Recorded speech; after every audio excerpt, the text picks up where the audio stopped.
Gaza में एक बार फिर हालात बेकाबू होते दिख रहे हैं।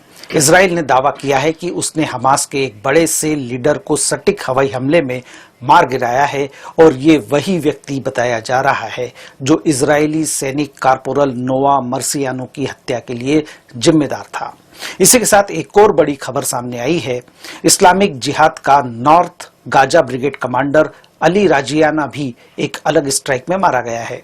यानी एक ही दिन में गाजा में 2 टॉप कमांडर ढेर और पूरे इलाके में हड़कंप मच गया है।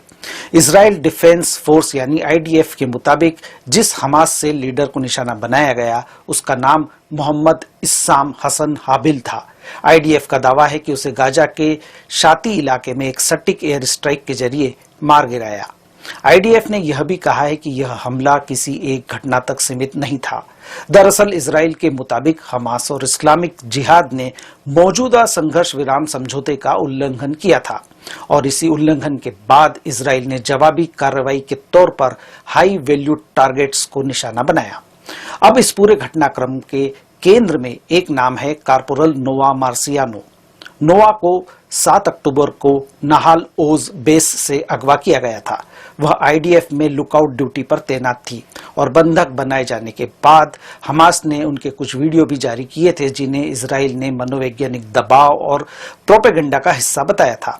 धीरे धीरे नोआ का नाम बंधकों की त्रासदी का प्रतीक बन गया।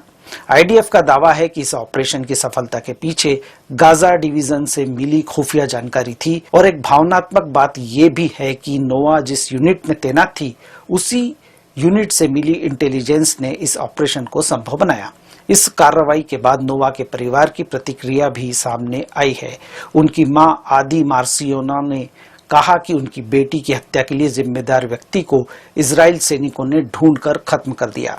इसी दिन दूसरी बड़ी कार्रवाई में इस्लामिक जिहाद के North Gaza brigade commander Ali Rajiana को भी मार गिराने का दावा किया गया। यह हमला देर अल बलाह में एक टेंट पर हुआ जहां राजियाना मौजूद था। रिपोर्ट्स के मुताबिक इस हमले में उसकी बेटी गधा की भी मौत हुई है।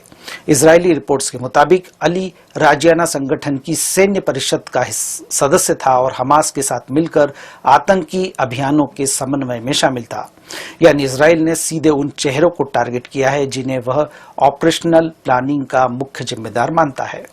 तो गाजा में एक बार फिर तनाव नई ऊंचाई पर है। इजराइल इसे टारगेटेड जस्टिस कह रहा है तो दूसरी तरफ गाजा में हालात लगातार और भयावह होते जा रहे हैं।